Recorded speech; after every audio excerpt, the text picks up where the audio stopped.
ta parole, une lampe qui éclaire nos sentiers, ta parole, une lumière qui nous éclaire dans notre chemin sur la terre, ta parole, une vie dans nos membres, car tu as dit sans toi nous ne pouvons rien. Réellement sans toi Seigneur nous ne pouvons rien. Voilà pourquoi nous venons encore ce matin pour nous renforcer de ta parole qui nous donne la vie, ta parole qui nous donne la joie. Accepte que ce moment partout où cette parole va arriver, que cette parole puisse éclairer la vie de chacun de tes enfants. Tout celui qui va écouter cette parole, nous suivre de partout, laisse que cette parole puisse éclairer ce chantier. Même les sentiers qui étaient obscurs, même la vie qui n'avait pas de lumière, que la parole de ce matin puisse donner la lumière. Comme un jour dans Ésaïe chapitre 9, le verset 1, le peuple des Babylons qui vivait dans le ténèbre voyait une grande lumière. Et ce peuple ne s'est pas retenu. Il a crié, nous avons vu la lumière dans la joie, car un enfant nous est né et le fils nous est donné, et la domination reposerait sur son épaule. J'aimerais que tous ceux qui vont nous suivre, qui vont écouter cette parole, crient également comme le peuple des Babylons. Parce que lorsque la lumière vient, la lumière apporte la joie. J'aimerais que ce matin, cette parole lumière puisse apporter la joie dans la vie de tes enfants, dans la vie de chaque peuple qui va nous écouter, dans la vie de tous les enfants de Dieu, que cette lumière puisse leur apporter la joie, puisse leur apporter la victoire, puisse leur apporter la restauration. Au nom puissant de Jésus-Christ, nous avons ainsi prié. Amen. Amen. Que le Seigneur de gloire vous bénisse. Amen. Encore une fois de plus, bonjour. Un dimanche de bonne humeur, un dimanche d'adoration, un dimanche de bénédiction que le Seigneur nous a donné. Et voilà pourquoi je vous bénis. Au nom de Jésus-Christ. Que cette bénédiction demeure. Le Seigneur qui nous a donné cette parole ce matin, qu'il vous bénisse.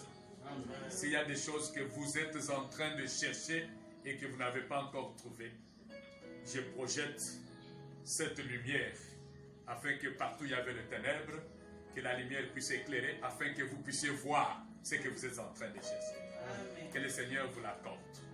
Au nom de Jésus-Christ. Amen. Amen. Nous allons continuer avec notre enseignement. Comme c'est le moment où nous voulons avoir suffisamment la parole de Dieu et comprendre notre vie en Christ. Nous avons fini l'autel de parfum. Là, nous sommes dans le tabernacle, comme notre enseignement est focalisé sur le tabernacle. Nous avons parlé du parvis. Nous avons fini avec tous les enseignements concernant les parvis. Nous avons parlé de la construction du tabernacle avec des planches et des tentures. Nous avons fini la construction du tabernacle. Et maintenant, nous sommes à l'intérieur. J'aimerais à chaque fois que je parle, rappeler aux enfants de Dieu que le tabernacle n'est rien d'autre que l'image prophétique de l'Église. Et à chaque fois que je parle du tabernacle, comprenez que je suis en train de parler de l'Église parce que c'est l'image prophétique de l'Église. Et lorsque nous regardons également le tabernacle, notre corps, c'est le temple même de Dieu. Et tout ce que je parle nous concerne personnellement. Alors nous avons fini, nous sommes à l'intérieur du tabernacle. Nous avons dit que l'élément central du tabernacle, c'est l'autel de parfum. l'autel de parfum que nous avons défini comme l'intercession de notre Seigneur Jésus-Christ, l'intercession, l'adoration, la louange, les actions de grâce doivent être au centre de la vie d'un chrétien. Et tout ce que nous faisons, Jésus-Christ est là, à la droite du Père, en train d'intercéder pour nous. Le travail que nous faisons, notre vie, le centre de notre vie, doit confesser Jésus-Christ de Nazareth. L'intercession, l'adoration, la louange doivent être au centre d'un enfant de Dieu, au centre de l'Église. Aujourd'hui, nous allons parler de notre élément, c'est le chandelier. Nous avons dit que l'autel de parfum était au centre de lieux saints. C'est comme on vient de dire, le centre des lieux saints, l'adoration, l'intercession, la louange, les actions de grâce et la parole de Dieu doivent prendre le centre de la vie d'un chrétien.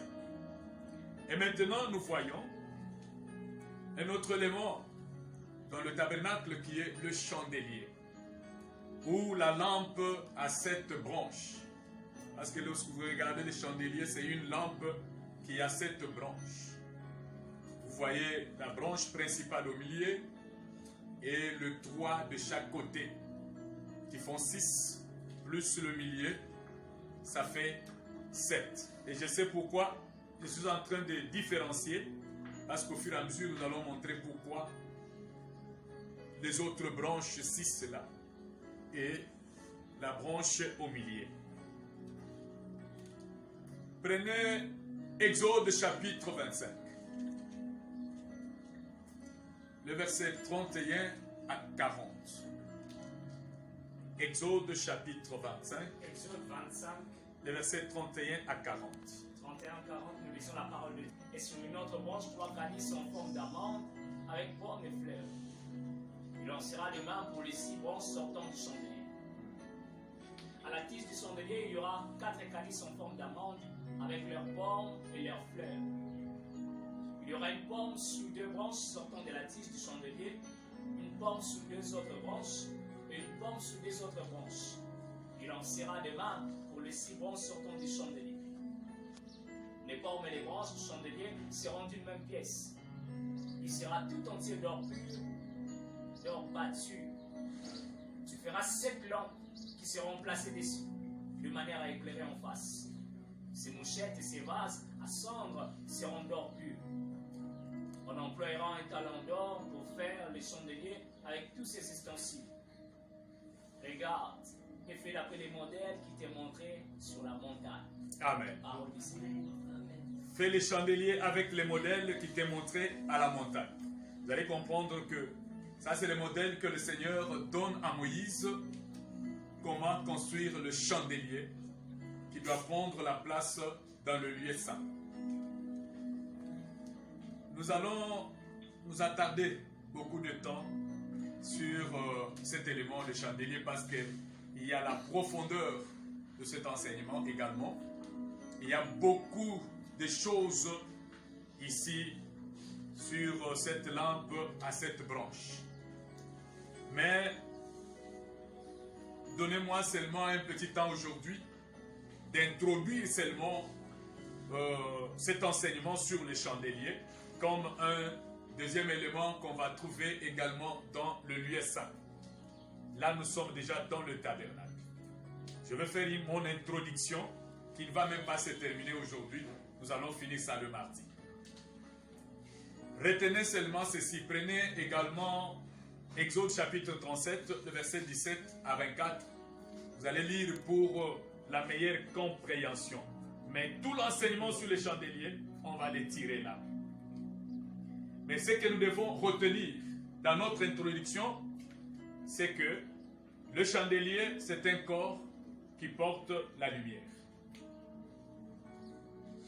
Le Seigneur a voulu que Moïse mette dans le lieu saint un corps qui porte la lumière. toutes les 7 branches, il y avait des lumières. Alors, le chandelier, en totalité, c'est un corps qui porte la lumière. Ce même chandelier, vous pouvez voir même à la création, vous pouvez voir, le Seigneur ne pouvait pas continuer à créer sans créer le chandelier pour la lumière. Vous verrez, le 4e jour, Dieu a créé le luminaire. C'était pour éclairer.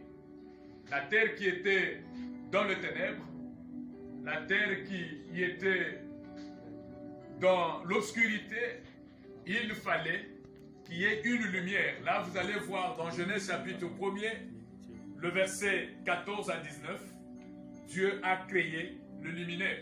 Considérez seulement les jours ou la nuit, mais il a créé le luminaire pour la nuit, le luminaire pour la journée, pour que la lumière soit permanente. Notre Dieu, c'est un Dieu de lumière. Alors, le chandelier ici, qui est mis dans le lieu saint, avait pour rôle d'éclairer le lieu saint. Le rôle du chandelier, c'est d'éclairer. C'est un corps qui porte la lumière. Et son rôle n'est d'autre que d'éclairer. Et là où il y a le chandelier, il y a la lumière. Le ténèbre ne peut jamais régner en ce lieu-là.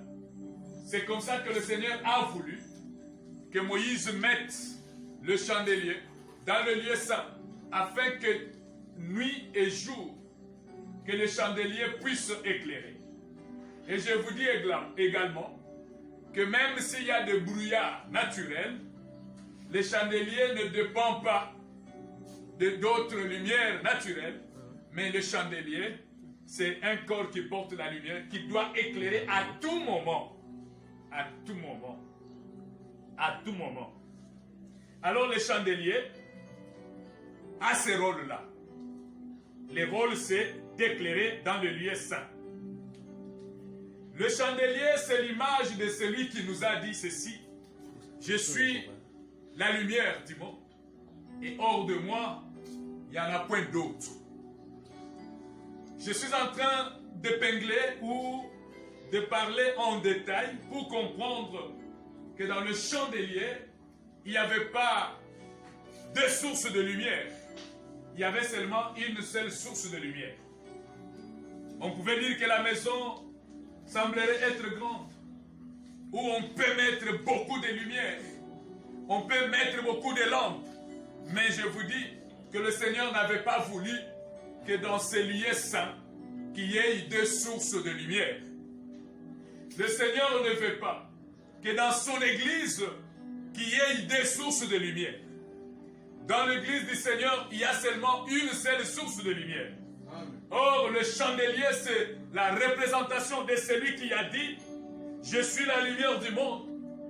Hors de moi, c'est le ténèbre. Libanda na ngai eza molili.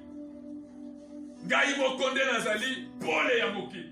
Je suis la lumière du monde. » Le Seigneur, lorsqu'il va se présenter devant son peuple, il n'avait jamais dit que je suis la lumière. Il y a aussi d'autres lumières qui vont venir. Non, le Seigneur dit je suis la lumière du monde. Et hors de moi, c'est les ténèbres.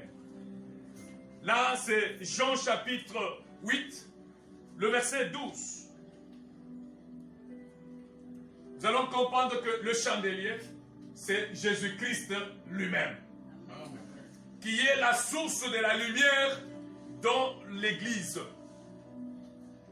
Dans l'Église, il n'y a pas deux sources de lumière. Dans la vie chrétienne, nous n'avons pas deux sources de lumière. Nous avons seulement une seule source de lumière. Et notre source de lumière, c'est Jésus-Christ de Nazareth.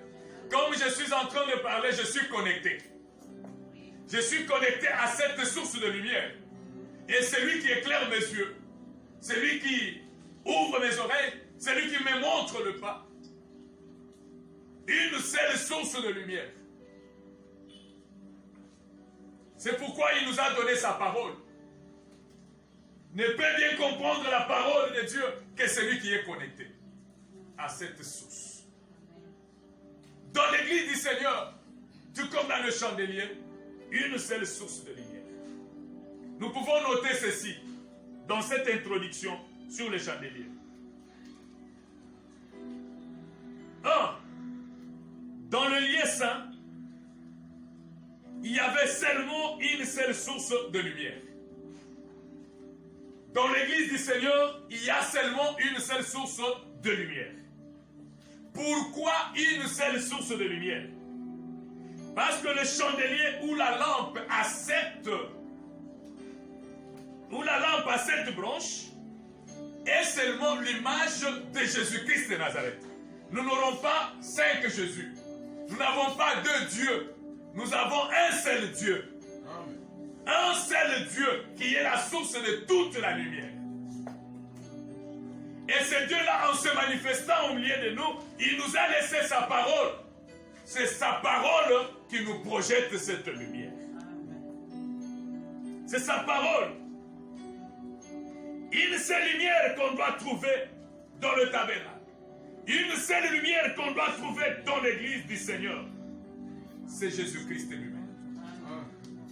Christ dit ceci: je suis la lumière et hors de moi, il n'y en a point d'autre.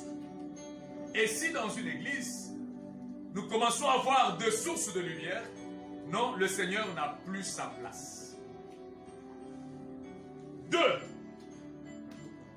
Non seulement la lampe à 7 branches, où le chandelier était seul, mais la clarté du jour ne pénétrait pas dans le lieu saint. C'est comme ça que vous pouvez voir le souverain, les sacrificateurs, lorsqu'ils entraient dans le tabernacle, comme les portes du tabernacle, la porte d'entrée dans le lieu saint, c'était le rideau. Lorsqu'ils bougent seulement les rideaux pour entrer dans le lieu saint, s'il y a seulement une petite ouverture, que la lumière du dehors entre dans le tabernacle, les rideaux tombent. Pourquoi? Parce qu'on doit chasser cette lumière du dehors qui est entrée. Donc dans le lieu saint, aucune lumière extérieure ne peut entrer. Pas une autre lumière. Pourquoi? Parce que dans le lieu saint, il n'y avait pas la nuit, il n'y avait pas les jours, il n'y avait pas les brouillards, il n'y avait pas les ténèbres. Tout était lumière. Amen. Tout était lumière. À tout moment possible, c'était la lumière du chandelier. Amen. La lumière de Jésus-Christ lui-même. Ne peut compter le temps. Ne peut dire que nous sommes dans une période comme nous traversons la saison sèche vers la saison de pluie. Il y a toujours des événements. Lorsque nous arrivons à la fin de l'année, il y a toujours des événements malheureux dans notre famille. Non! Là-bas, il y a seulement une seule source de lumière. Il n'y a pas le temps. Il n'y a pas le temps de malheur. Il n'y a pas le temps des ténèbres. Il n'y a pas un moment où on peut dire nous sommes le soir. Il y a maintenant le ténèbre. Non! La nuit, les jours, il y avait seulement la lumière. Cette lumière ne s'éteignait pas. On va expliquer pourquoi la lumière ne s'éteignait pas. Mais, je voulais seulement souligner que la lumière, la clarté du dehors ne pouvait jamais entrer dans le lieu saint. Dès que cette clarté du dehors entre, il y a un mouvement qui se fait. C'est pour chasser cette clarté du dehors, afin que la lumière reste seule. Et vous savez aussi pourquoi.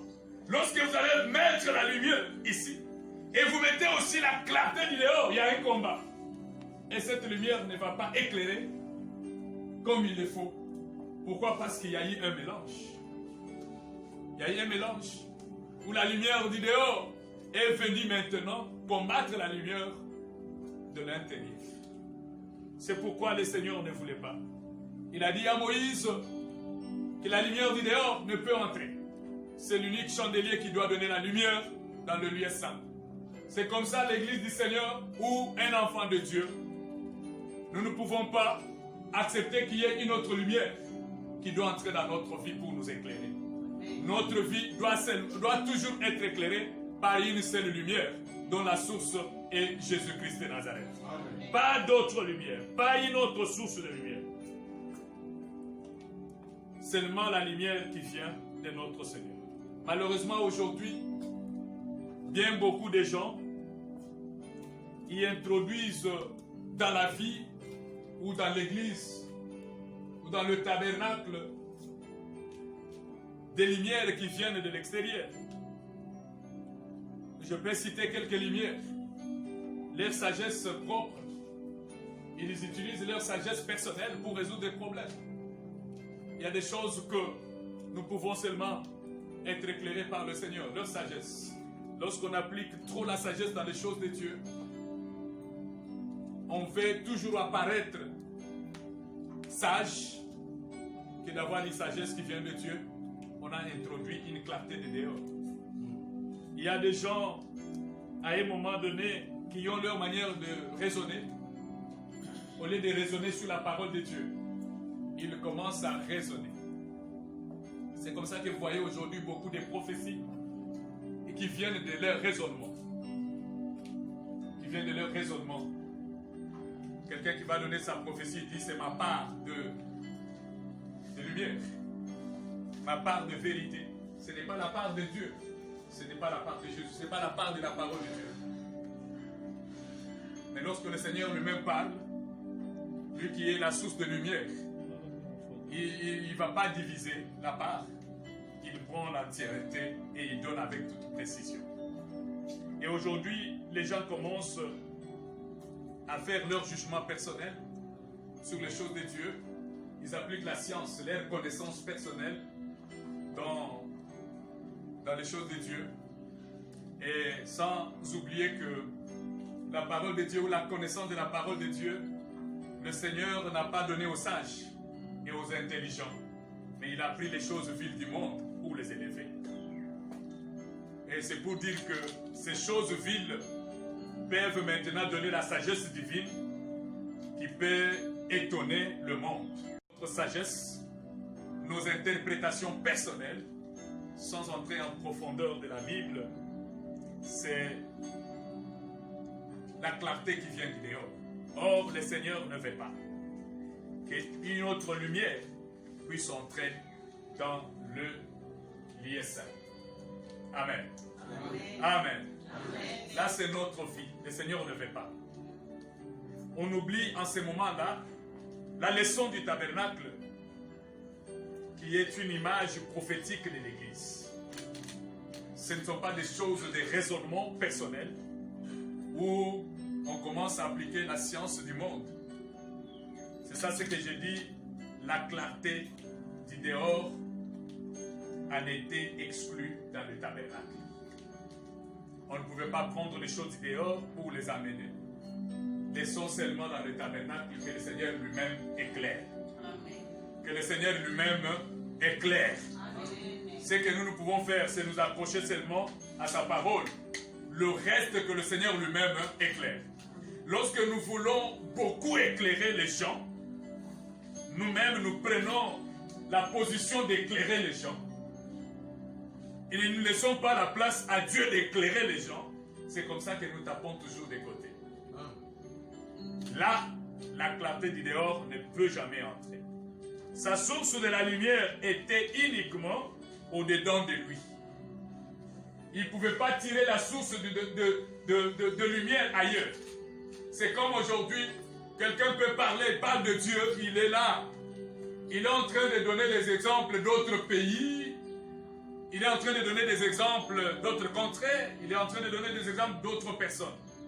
Alors, ces exemples-là montrent qu'il a pris l'exemple du dehors pour le mettre dans les choses de Dieu. Or, dans le lieu saint, la source de lumière était seulement dans le lieu saint. Ce n'était pas une source de lumière où la lumière s'est éteinte, on va prendre une source à l'extérieur pour alimenter. Parce que le feu extérieur n'entrait pas. N'entrait pas là-bas. Et aussi, la lumière là ne s'éteignait pas. Amen. Amen. Donc sa source était uniquement au-dedans de lui.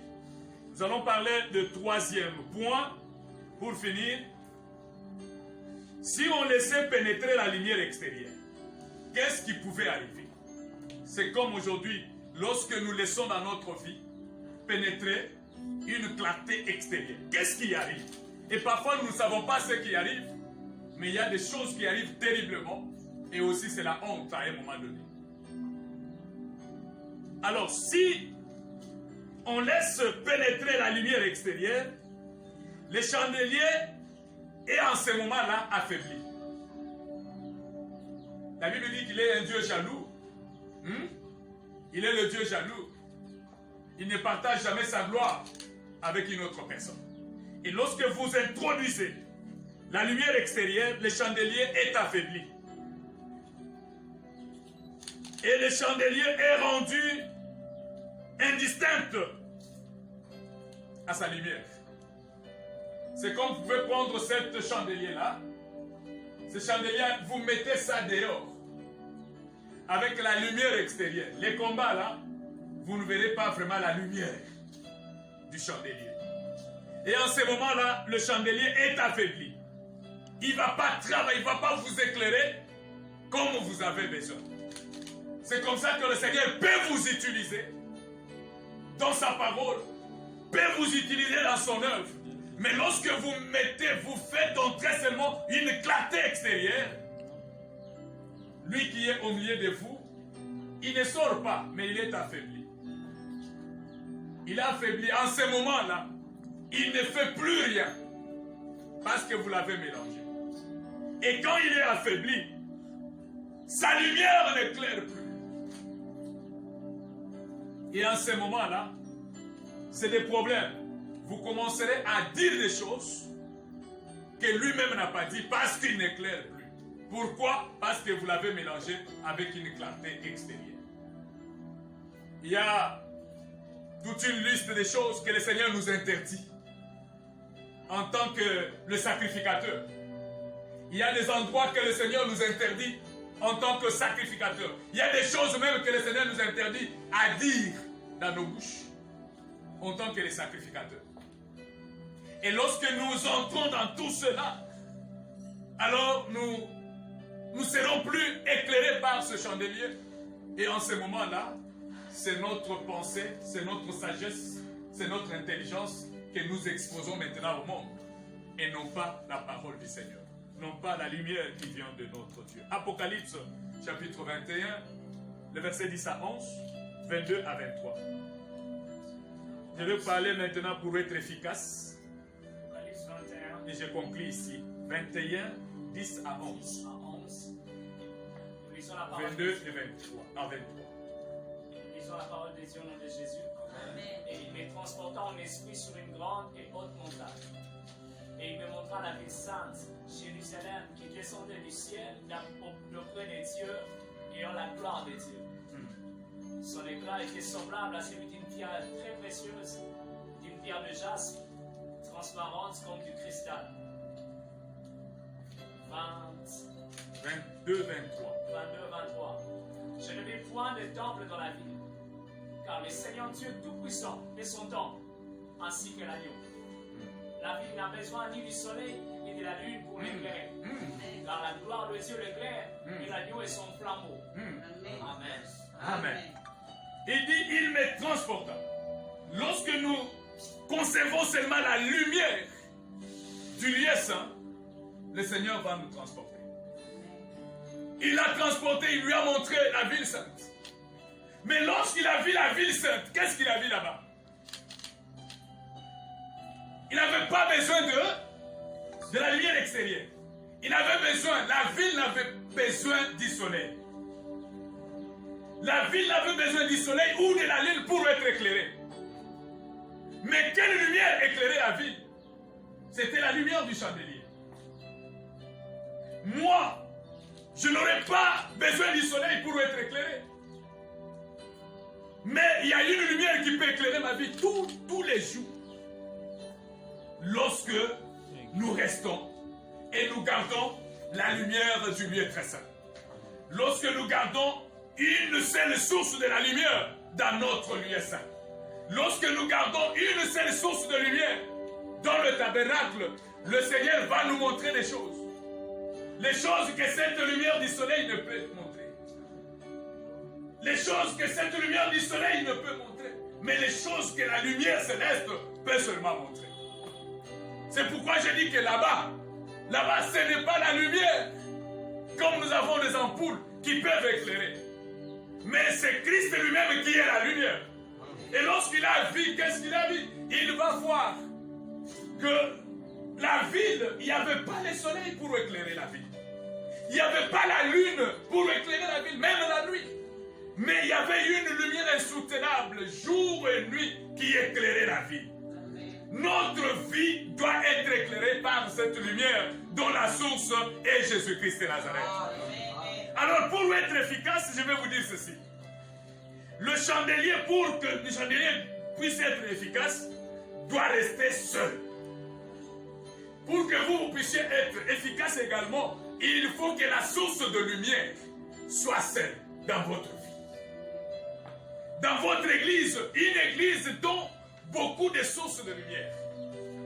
Où le pasteur, il est pasteur, il a la lumière de Christ et à un moment donné, c'est une autre lumière extérieure. Cette église peut faire des exploits, mais l'église n'est pas efficace. Parce qu'un jour, elle va s'écrouler. Mais lorsque nous avons une seule source de lumière, l'église demeure.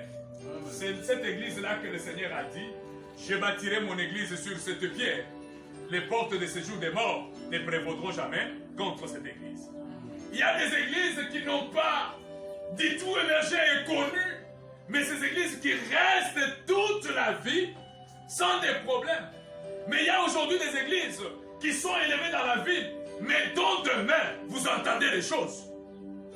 Et ces églises s'écroulent. Nous avons beaucoup d'églises ici qui se sont écroulées parce qu'ils n'avaient pas une seule source de lumière. Il y avait beaucoup de sources de lumière. C'est pourquoi ça ne peut pas vous étonner aujourd'hui que vous puissiez voir des grandes églises sur la ville s'écrouler comme des immeubles qui s'écroulent lorsqu'ils ont vieilli. Et les églises non connues restent. Pourquoi? Parce que les autres là, ils ont vu l'élévation, ils se sont encore connectés à une autre source de lumière. Alors je vous conseille, notre source de lumière, c'est Jésus-Christ de Nazareth. Amen. Et je vais dire que heureuses, bénies, les assemblées qui veulent connaître d'autres sources de lumière que celle de la parole de Dieu. Amen. Parce que c'est la parole de Dieu qui nous éclaire. Amen. En dehors de la parole de Dieu, nous n'avons pas autre chose. Je vais encore dire que le chandelier seul suffit pour notre vie. Amen. Tout comme je peux encore déclarer que Jésus-Christ seul suffit pour notre vie. Amen. Ne cherchez pas ailleurs. Jésus seul suffit. Amen. Dans la maladie, il est là. Amen. Même si la mort frappe à votre porte, Jésus-Christ seul suffit. Amen. Même si la pauvreté frappe à ta porte, Jésus-Christ seul suffit. Amen. Alors je vous dis que le chandelier suffit pour notre vie. Amen. Une seule source de lumière suffit pour notre vie. Ne cherchez pas ailleurs. Quels que soient les temps que nous pouvons traverser, quelles que soient les difficultés que nous pouvons voir dans notre vie, ne cherchons pas ailleurs. Une seule source de notre lumière. Et cette lumière qui ne s'éteint jamais, c'est Jésus-Christ de Nazareth. Amen. Alors, restons connectés à cette source de lumière. Que la pauvreté ne nous amène pas ailleurs, parce que c'est Jésus qui est le riche des riches. La Bible dit riche qu'il était, il s'est fait pauvre. Et cette richesse va retomber sur nous. Amen. Même si nous sommes malades, nous avons des problèmes difficiles, ne cherchons pas ailleurs. Amen. Une seule source de lumière qui peut nous éclairer sur tous nos problèmes, c'est Jésus-Christ de Nazareth. Amen. Le Seigneur a donné l'état des besoins, qu'il fallait la construction de ce chandelier pour mettre dans le lieu saint. Et cet chandelier, il y a la totalité de cette branche pour dire que c'est fini. C'est la totalité. Il n'y a pas d'autre. Il n'y a pas d'autre. Jésus-Christ lui-même suffit. Alors pour notre vie, nous avons seulement un seul nom qui nous a donné le salut et qui peut nous garder tous les jours de notre vie. c'est Jésus-Christ de Nazareth. Là, je vous invite d'abandonner d'autres lumières. Ce sont des lumières éphémères. Ce sont des lumières fabriquées. Mais la vraie lumière, c'est Jésus-Christ de Nazareth. Qui doit éclairer notre vie jusqu'à la fin de notre parcours sur la terre. Que le Seigneur bénisse sa parole. Amen.